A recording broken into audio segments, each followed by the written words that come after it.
From the studios of Boise State Public Radio News, I'm Gemma Gaudette. This is Idaho Matters. It's Friday, time for our Reporter Roundtable. We'll get you updated on the news that made headlines this week around our region. And today our panel includes Logan Finney with Idaho Reports, Don Day, the founder and editor of BoiseDev.com, Nicole Blanchard with the Idaho Statesman, and Carly Flandreau, reporter with Idaho Ed News. Happy Friday, everybody. Happy Friday. Happy Friday. All right, let's talk elections since we are 4 days away. And Logan, I want to start with some legislative races around the state because there are some fairly competitive races to keep an eye on. So let's start with District 6. For folks who are trying to figure out where that is, that's up in the Moscow-Lewiston area. So tell us about this race. Moscow-Lewiston, that's exactly right. So District 6 in north central Idaho covers Latah County, Lewis County, part of Nez Perce County. It's a really interesting district in that it has those two cities, Moscow and part of Lewiston within it, but it also stretches out onto the Nez Perce Reservation. And this is a district that the last several years has kind of flipped back and forth between Republicans and Democrats representing it. Of course, that calculus has changed a little bit because the boundaries are slightly different than they were prior to the redistricting round. But this is an area in Moscow-Lewiston where the current contingent, the current delegation from this district is all Republicans. But with the university up there and some of the politics around Moscow, this is an area where Democrats have a chance of perhaps flipping some seats back. Okay, and so then Logan, let's go next to District 15. This is in Boise. This is another race a lot of folks are watching. Yes, this is, I think this time around, especially that Senate race is one of the most expensive legislative races that we're watching this cycle. And this is another one of those purple districts. This is one where the seats swing back and forth between Republicans and Democrats. And especially the Republicans here in Ada County have their eyes on District 15 because like we all know, a lot of these races in Idaho are decided in the primary. That's the case for these deeply red Republican districts as well as for those deeply blue districts around Boise. And this District 15, it kind of straddles the edge of Boise and Meridian. And so there's a lot of really red districts on the one side of it and a lot of really blue districts on the other side. And this is a place where both parties are trying to make some gains and also trying to hold on to those seats that they have there. The Republican candidates, three women, Cody Galloway, Annette Tipton, and incumbent Representative Dory Healy, are making a pretty good showing and campaigning pretty hard for those seats. Okay, now you've got two others. There's District 26 in the Magic Valley as well as District 29 in Pocatello. Let's start with District 26 in the Magic Valley. Magic Valley District 26. Yes, this is, well, back before redistricting, this is another one of those that was known as one of those kind of reliably blue districts. It includes Blaine County and the Wood River Valley area, so Sun Valley, Ketchum, Haley. However, it has kind of shifted a little more purple in recent years. One of the House seats is currently held by Representative Jack Nelson, and this one is also really interesting. They have a really interesting Senate race in 26, and this is Blaine, Lincoln, and Jerome counties. Ron Taylor, the incumbent Democrat, is facing Lori Likely, the Republican candidate, and Likely, she is a somewhat, I would say, moderate or more traditional Republican candidate who made it through the primary. But this district also has an independent candidate who's running to the right of Likely. This is a woman named Kayla Tate, and she has gotten some endorsements from groups affiliated with the Idaho Freedom Foundation and kind of in that camp. So it'll be really interesting to see if this independent candidate chips away votes from the Republican candidate. It could be a situation that helps the Democrats hold on to that Senate seat, which will be very important for their very small caucus of 7 members in the Senate. Okay, and so let's wrap up with District 29 over in Pocatello. Talk to us about this race as well. District 29 in Pocatello, another fairly blue seat that has, well, I say fairly blue. It is another one of these kind of swing districts. One of the House seats is held by Representative Dustin Manwaring, who is in leadership in the Republican caucus. And the Republicans are hoping to flip that other House seat and make it keep pick up another House seat for them. Of course, Republicans are so dominant here. There are only so many places where they have seats they could possibly flip. And so Manwaring is a very strong candidate and has a pretty high profile as a legislator. The candidate running for the other seat, Tanya Burgoyne, I am not as familiar with, but I know she has Hmm. been seeing some support from other Republicans. I believe some of the House leadership were over there in Pocatello recently trying to rally some support for her. So this is another area where the Republican Party is hoping to make some inroads into Pocatello, which is a traditionally kind of Union Democrat stronghold as far as Idaho goes. So, Carly, I want to bring you in on this as well because you've done some reporting about District 19 and I'm sorry, District 29 and this race and its impacts potentially on education. So, can you talk to us about what you've been looking at in regards to this race? Sure. So this is the second time Manwaring has gone against Mary Shea, and they're both lawyers. The first time was in 2022, and Manwaring bested Shea by 644 votes. At the time, Shea was a political newcomer, still fundraising and building her campaign. She now has greater name recognition and support, including backing from the Idaho Education Association. And they flipped after supporting Manwaring in 2022. Manwaring attributes that reversal, which he called frustrating, to a key difference between the two candidates. Shea opposes all forms of private school choice, which is a controversial effort to subsidize private schooling with taxpayer dollars, while Manwaring opposes vouchers but is open to tax credits or education savings accounts if they meet certain conditions. If Manwaring wins, he could be a swing vote on private school choice. And like Logan was talking about, he's a Republican caucus leader, so he would have the power to influence intra-party discussions. But Shea could prove a hardier adversary this time. It is a district that's bluer than many, and she's campaigning alongside District 29 incumbent Democrats, Representative Nate Roberts and Senator James Ruckty. And Carly, I think it's fair to say that school choice is going to be a big issue once again this upcoming legislative session come January. Yep, definitely, from everything we're hearing. Okay. So, Carly, I also want to talk about some other things that you've been working on in regards to the election. And so, statewide, you reported that school districts are going to be asking local taxpayers for $244 million come Tuesday.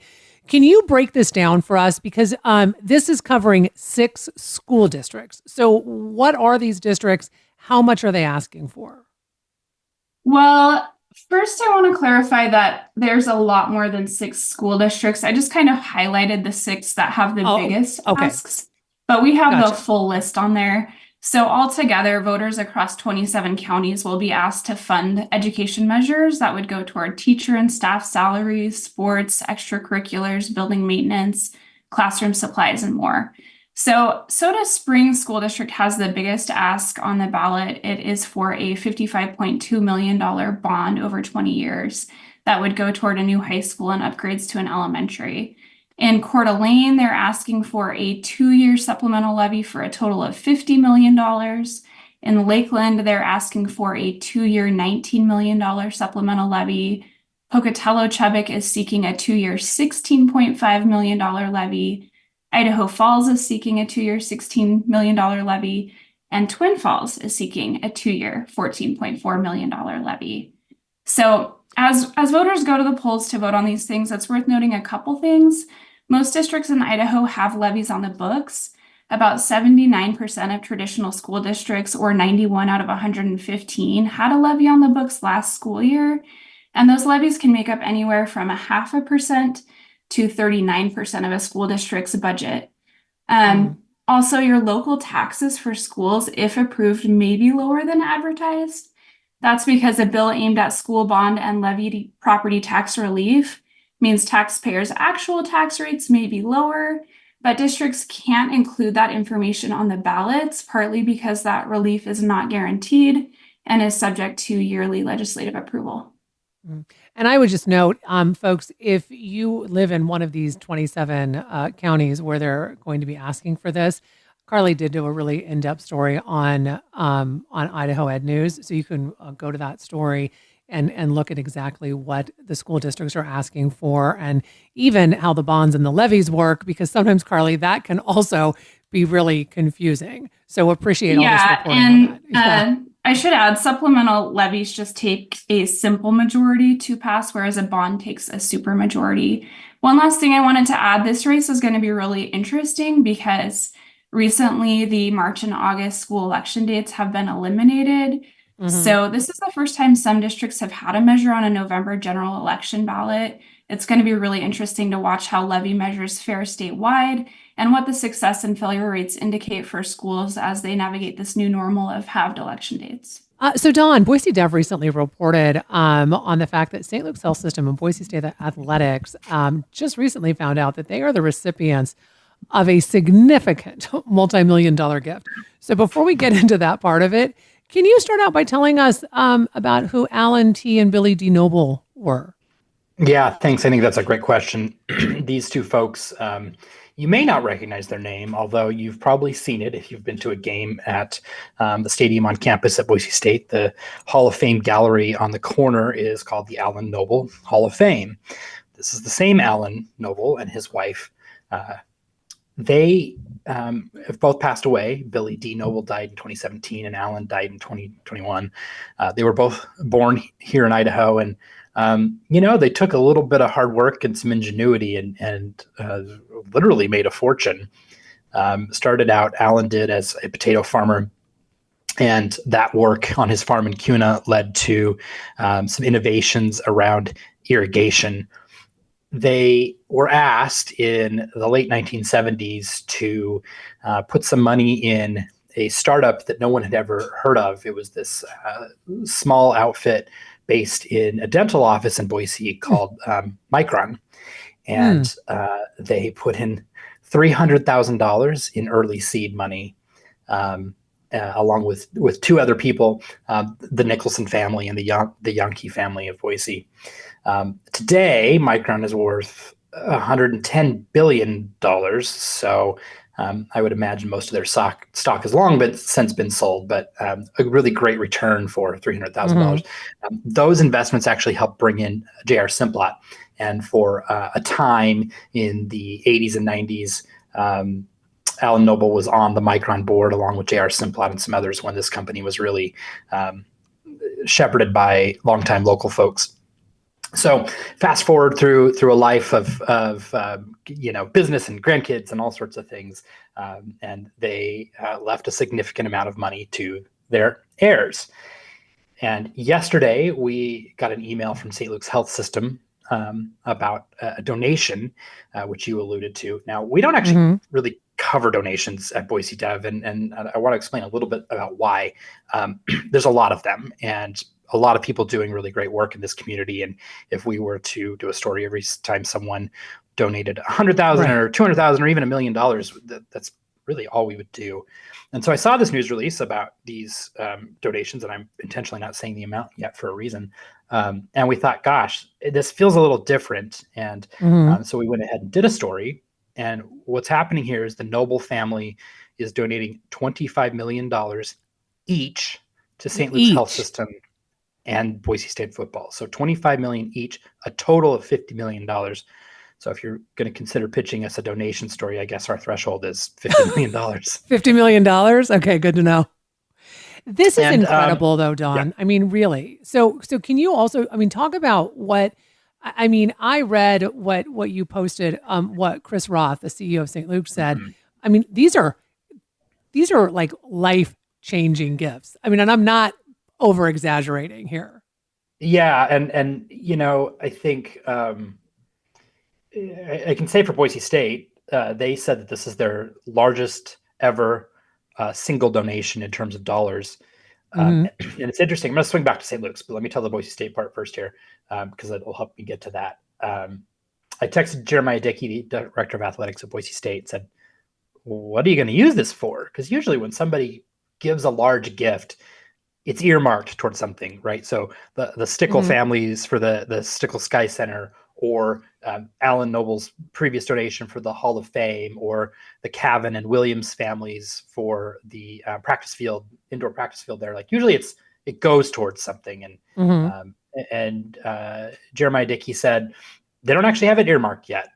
Just it will be for football. It's a football donation, and as he said to me, they have many needs, and so we'll see. I think we might get some more specificity there. On the St. Luke's side, you mentioned Chris Roth.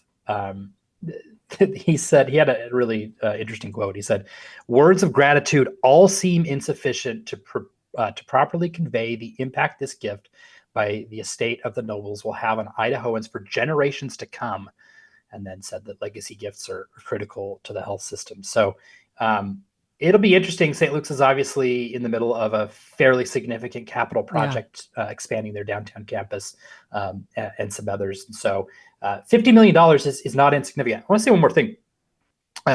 This week, Andy Scoggin, who was a longtime Albertson board member, spoke at an event, and he talked about this idea of this community rallying together and looking for its next, quote, greenbelt moment. And if you know the history of the Boise Valley, you know that in the 1970s, 60s, and 70s, there was a lot of foresight into, hey, let's take this Boise River thing that's kind of a mess and let's have this amazing pathway. And today, as you know, you can bike, walk, or rollerblade, I suppose, from Lucky Peak all the way to Eagle, mostly on both sides of the river.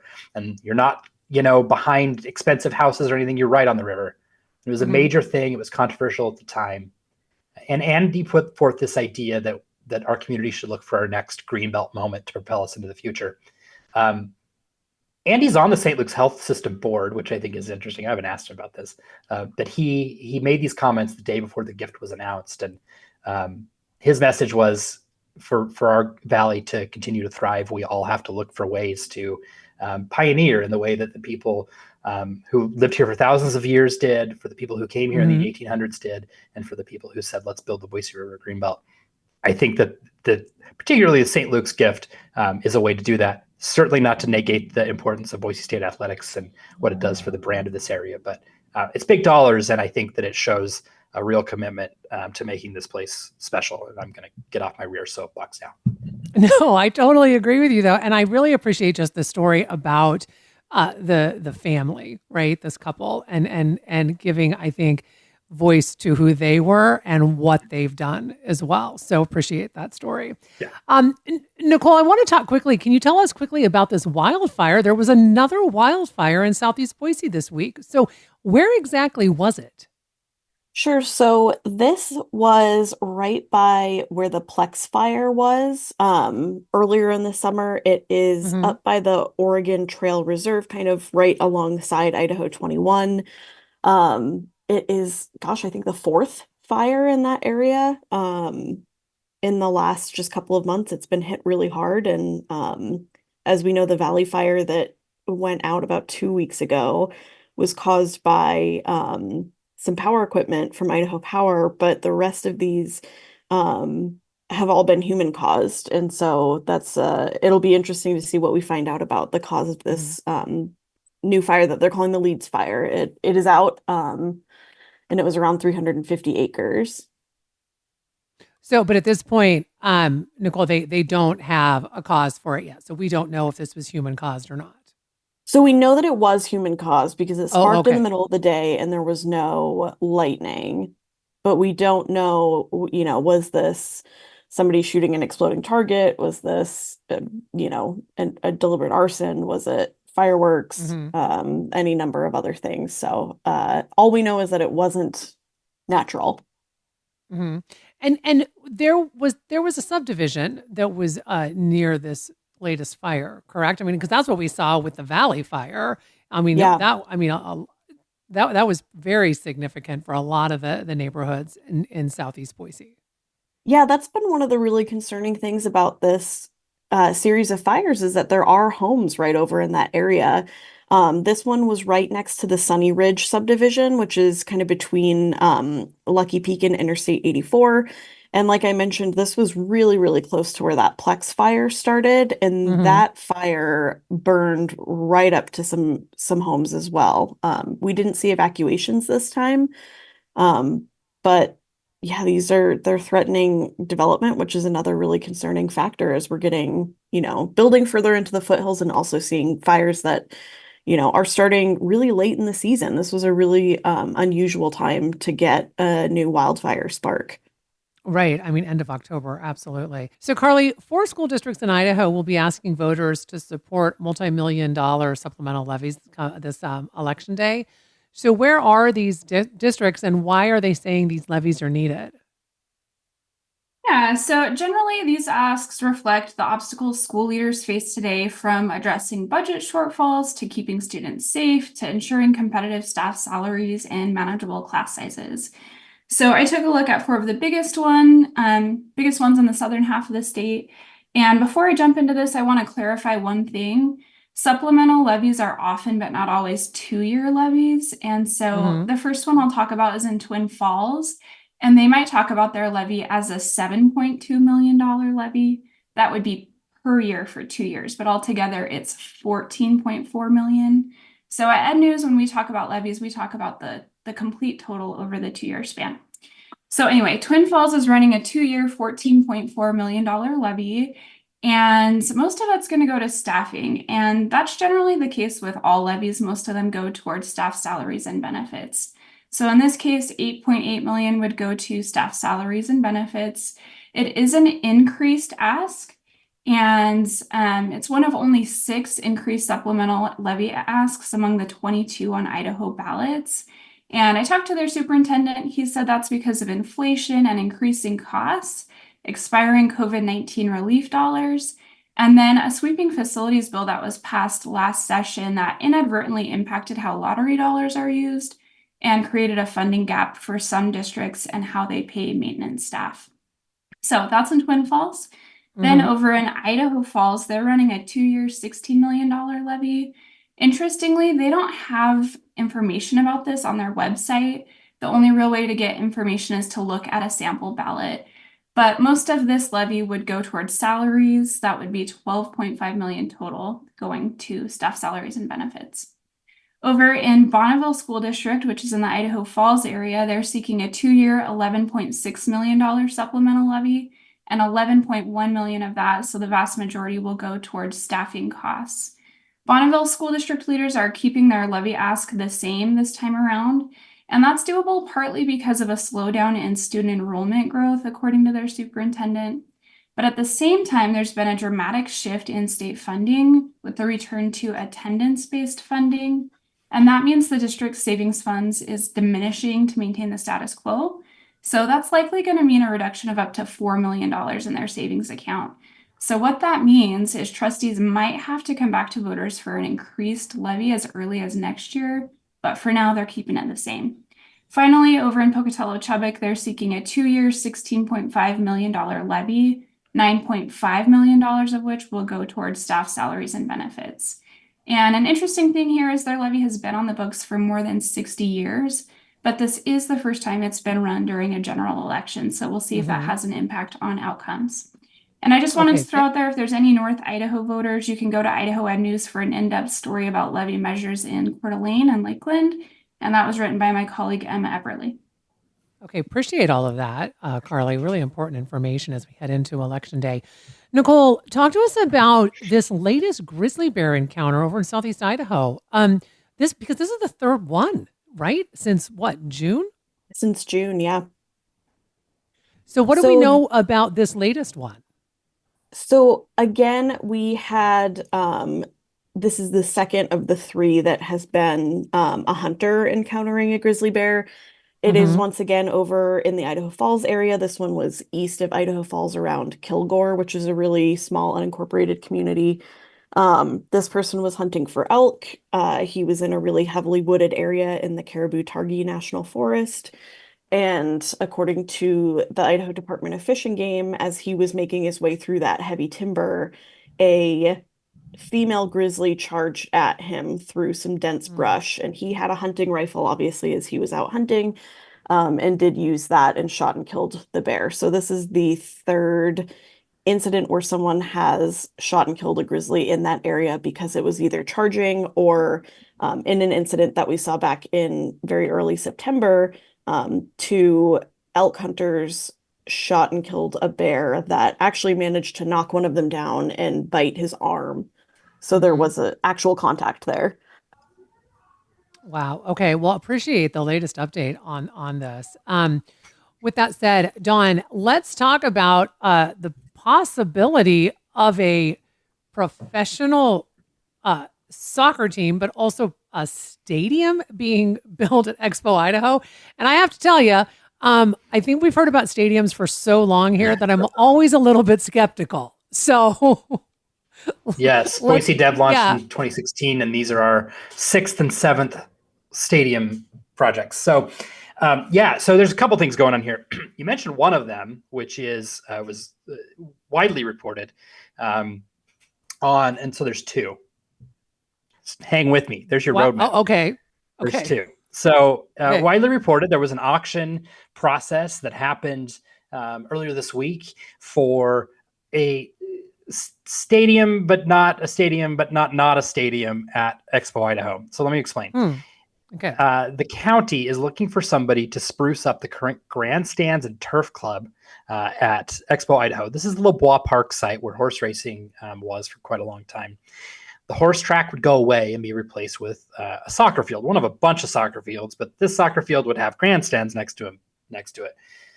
The county, in its RFP request or its auction request, called it a stadium and then tried to tell us later it's not a stadium. So I don't know. You can decide if it's a stadium or not. This would be home to a group that has the rights to bring two soccer teams here, one higher division women's team and one lower division men's team, both playing in the USL related pro soccer leagues. So that'd be really exciting. And soccer has been something that has been looked at for the Treasure Valley for a number of years. As you had alluded to, there was whole series of proposals, 4 or 5 different proposals for stadiums in Boise at the end of the last decade that finally ended with voters going to the polls and saying the city couldn't spend money on those without voter approval, and also contributed to former Mayor Dave Beater being voted out of office.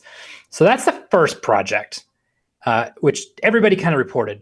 Our reporter, Margaret Carmel, who did all this work, had a hunch that there was more to the story and attended a second meeting that same day at the county where it was revealed that the company that owns the Boise Hawks are getting the green light to explore creating an urban renewal district in Garden City that would allow them to build a new stadium for the Boise Hawks just north of their current site, the aging Memorial Stadium. That company, Greenstone Properties, and developer Chris Shane was behind the 4 or 5 different proposals in Boise for stadiums. They own the Hawks and have been looking for a way to get into a better stadium for a number of years. So this all happened in one day. Two projects coming down the tracks here. One, a new baseball stadium at Expo Idaho. Another stadium. Now, Gemma, you were circumspect in your intro. I'm circumspect here. We've heard a lot of ideas for stadiums. There's a lot that still has to happen. I will say that the soccer project is interesting because it takes some of the existing infrastructure that was used for LeBois Park, the grandstands, the turf club building, and repurposes them into something that could be used for soccer. The leader of this, or one of the leaders of this ownership, is a gentleman by the name of David Wally. He works for Gardner Company, but this is separate from those interests. He's also one of the main partners in the Riverside Hotel development. If you've been to the Riverside Hotel in recent years, you've really seen a lot of changes under that same ownership group. The sandbar, revamping the pool, there's a new Barnet being built in the parking lot, and on and on. So they do have a bit of a track record with taking riverfront properties in Garden City and redeveloping them. So we're going to see where this all goes. We've, between Margaret and I, covered lots of stadiums since 2018. We'll keep watching this for you. But yeah, we could see 2 pro soccer teams come to Boise and potentially a rejuvenated Boise Hawks. And I think a lot of people would be excited to see that. Oh, I think so. Well, we're going to keep our eye on it, but I'm not holding my breath. All right, it's Friday, which means football. Lots of football to talk about. And we are lucky enough to have Jay Tust, reporter and sports director at KTVB, with us today to give us an update. Jay, great to have you back on the show. Great to be back. And first off, happy game day.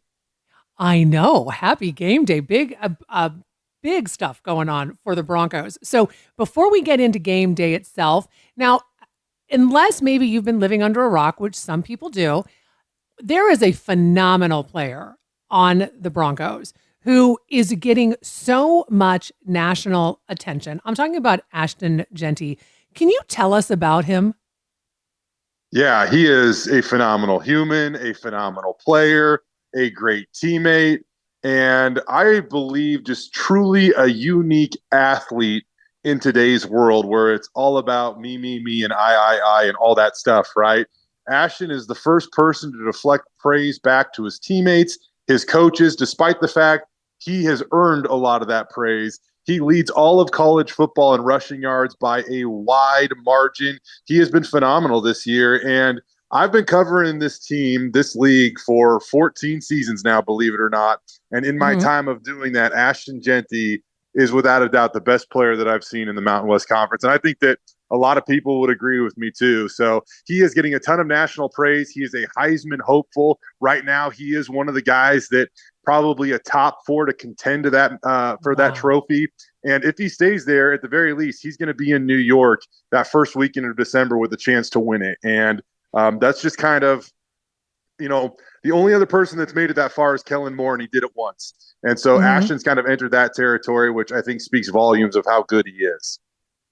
So, Jay, talk about too, kind of what I was learning about him as well is that all of these professional athletes on these podcasts and everything have been talking about how he positions himself on the field. They're like, we've never seen anything like it. He just stands there and then does these, like, you see him like jumping over people. I mean, it's incredible to watch. Yeah, he's become a meme for sure, or a GIF or anything else that for that matter. I think it's amazing. I mean, it's the Kelsey brothers, it's George Kittle, it's Deebo Samuels. I mean, it's a lot of really, really talented NFL players that are recognizing him right now, and he's still in college. And so recently we asked him about that. And, he says it's incredibly cool to hear people like that talking about him. As far as his stance goes, he really doesn't have a crazy great explanation for it. He said that, at one point in time, one of his coaches, when he was a little bit younger, said that you should be comfortable when you're in the backfield and you should be able to stand in that position for as long as you need to. So he's just kind of bought into that, and he feels comfortable standing very upright with his arms like locked down to his side almost. It's not necessarily an athletic position, which you feel like you would want to be in as a running back, but who's going to question this guy at this point, considering how amazing he's played? And the funny thing about this is that now you're seeing, it could be local high school kids mimicking him. There was even a guy in the NFL last week that was noticeably standing more upright than he has stood in the past. So you wonder if he's taking a page from Ashton Jeanty's playbook. But he's not just the talk of college football. He's earning his way into, what's going on in the NFL in mainstream media. And so it's been really, really cool to see him kind of just explode. And he's so deserving of it. He is so deserving of it. It was interesting to me as well. I saw a clip of an interview that he was giving, and he was asked the question, like, why Boise State? Why are you staying with the blue turf? Of course, there's never any love, it seems, for Boise State Broncos outside of the Treasure Valley. But with that said, he talked about the fact that, he acknowledged, look, I could have gone into the college portal, but it's my coach and it's my teammates. And I have to say, Jay, that I think that's so telling about his character off the field. You're exactly right. And when Spencer Danielson was named the head coach last year, I mean, that was like basically the thing that sold Ashton. Like that was the reason he wanted to come back. He wanted to come back and play for Spencer Danielson, and they are very, very close. And, the thing about Ashton is that he's kind of got a military background. His dad was in the military. He spent time overseas. He is a very loyal human. Like he just is. And he wasn't distracted by all the money and stuff that was probably being dangled in front of his eyes in the transfer portal people illegally probably direct messaging him on Twitter or Instagram or wherever, trying to get him to leave Boise State to go there. He was very focused, and he wants to create a legacy, and he's absolutely doing that. Whenever his playing career is done at Boise State, and let's face it, the way he's playing, he's going to be off to the NFL by the end of this year. He is going to create something that is going to be very, very hard to mimic. And, Ashton, another cool story that I'll tell for you that I haven't even gotten the chance to get on Bronco Round of Game Day and share yet. He, I think this speaks to his character too. So he loves to cook. And during the summer, he would always cook for his roommates. He lives with Andrew Simpson, a star linebacker for Boise State, as well as Zion Washington, who's a guy that's really emerged on the Boise State defense this year. And he would cook them dinner almost every night. They would wake up in the morning, and he would let his roommates know if there was a rare occasion where, hey, guys, I'm not making food tonight, you're on your own. But for the most part, he would cook for them every night. And the way that one of his roommates described it to me, it was be like 6 o'clock, and they'd run down the stairs like little kids, and there Ashton is, with food ready to go for them to eat. So he'd go out and buy it, he'd take care of it and everything. Wow. And he would break bread with his teammates and whatnot. And I just think that's a cute little story that shows like how much he truly cares about his friends, his teammates, and Boise State. And you know what? It is showing when you look at the Broncos' performance, right? Not only is he creating a legacy, but Jay, talk to us about the Broncos themselves. I mean, it's game day today, but man, they are up in the AP poll, and it is really, this is an exciting season. Yeah, it's the most exciting season in maybe a decade for the Boise State football team. You have to go back to 2014, the last time they played in a Fiesta Bowl, which is, just kind of the pinnacle of what this program has climbed to. They're 3-0 in the Fiesta Bowl, but this team now is in position to maybe do something that they've never done, and that is contend for a national championship. Right now, with the expansion of the college football playoff to 12 teams, Boise State is in the driver's seat to make it out of the group of 5. And if they just continue to do what they do, come early December when the selection show happens, Boise State is going to be a part of that. And that just means that they will have their foot in the door to where if they win a few games, they're going to be playing in a national championship. And, it's crazy that it's not crazy to think that it's actually a possibility. When you have Ashton Genty, to be honest with you, he's the best player in college football, and anything is possible. And so right now they are on the path towards, arguably, it's crazy to say this, but it could be the best season in Boise State football history if they make the college football playoff and go on a run. Okay, I literally just got chills, Jay, because I think back to when I'm going to date myself. Back to when I moved here 25 plus years ago. And when you see the history of this team, right? And they were kind of like just this little hometown team. And then you see that progression. And I think that those of us who have been here for a long time, and someone like you who has not just followed the team, but you have reported on them. I mean, this program. I think that we always hoped that they could be in this position. And I think that we kind of always knew that there was that possibility. But now it's really possible. It is. And like I said a moment ago, it's wild to think that you can say that Boise State could have the best season they've ever had in program history. But that really is what this team is staring at right now. And I think what's even crazier is about a year ago, this was when the 2013 season really kind of started to unravel. Jeremiah Dickey, the director of athletics, made a very difficult call to fire the head football coach and move in a different direction. He then made another bold move by, naming Spencer Danielson, who in the coaching ranks is very young. He named him the interim head coach, and Boise State finished that season strong, winning a Mountain West Conference championship, and they went to a bowl game.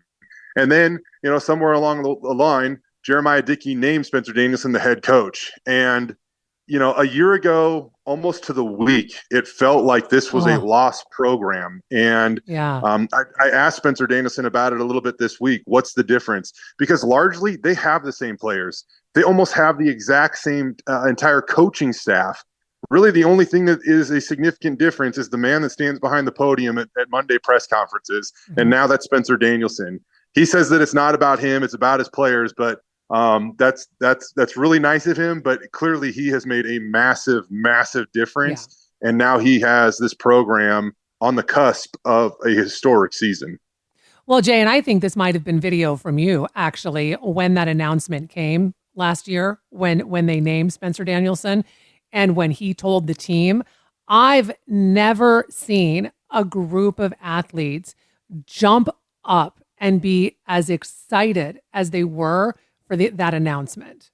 They love him. Like, they love him. And that is such an important, it can be overlooked, but it's such an important thing when it comes to sports. Playing, it sounds cliche, but playing for the person to your left, playing for the person to your right, or playing to the person that addresses you in a team meeting every single day. And these guys are willing to run through a wall for Spencer Danielson. And they said that time and time again. And the cool thing about last week's game, it was back down at UNLV, the place where Boise State won a Mountain West Conference championship a year ago. And there was still some uncertainty of whether or not Spencer Danielson would get the full-time position. And after Boise State won that game, all the players in every media availability they had made sure that Jeremiah Dickey knew they wanted Spencer Danielson to be their head coach. One day later, Jeremiah Dickey named Spencer Danielson the head coach of the Boise State football team. But going back there last week, there was almost a little bit of a rush of emotions that was unexpected on my part. But kind of walking into that place, I'm like, man, this program was in turmoil last year, and now they're in position to go to the college football playoff a year later. And talking with Alexander Tubner, one of their star defensive backs, he said he spoke to the team last week, and he kind of relayed what he said, and it was more or less saying that they said that they were going to do everything they could to play as hard as they could for Spencer Danielson last year, and those emotions and those feelings have not wavered, despite the fact that they've kind of become a little bit more routine, I would say. And so they're still playing for him, and they want to do something that this program has never done, and that is to go to the college football playoff. Okay, and it's game day today. So who are they playing? San Diego State, who, they're not having a great season, but they are kind of a sneaky team. I think they figured it out just a little bit. They've played a lot of close games lately. They, too, have a first-year head coach in Sean Lewis, who actually showed some interest in the Boise State job when that came open last year. He wound up at San Diego State. And San Diego native Spencer Danielson is the head coach at Boise State. So there are some connections there for sure. And they have the best pass rusher in the country in Trey White, despite the fact Boise State has the best pass rush in the country, leading it with 35 team sacks. It'll be a good game tonight, but I am fully expecting Boise State to continue to do what they've done, stay focused, take care of business, and move on to the next one. Okay, and before I let you go, we've got high school football playoffs starting tonight. Are there any particular teams folks should be looking at? Yeah, Timberline has had such a magical little season. So inspired by their performance this year. The Wolves won one combined game over the previous 2 years combined, and they've won 6 games this year, and they're back in the state playoffs. And they had an epic win last week over Owyhee, going for 2 at the end of the game for a walk-off win, beating the Storm 35-34. They're just a really cool, fun story. Love what Ian Smart, a former Boise State football player, has done over there. Outside of that, Rocky Mountain remains the team to beat. They played Eagle in the 6A SIC championship game last week and blew out the Mustangs 38-0. Now, Eagle's got a good squad, but right now Rocky's just a cut above. Both those teams have byes next week. They'll return to action next week, and it'll be fun to watch. All right. Well, as always, Jay, we so appreciate you taking time to talk with us and really appreciate it. So thanks so much. You bet. Thanks so much for listening to Idaho Matters. Boise State Public Radio and Idaho Matters are members of the NPR network. It's an independent coalition of public media podcasters.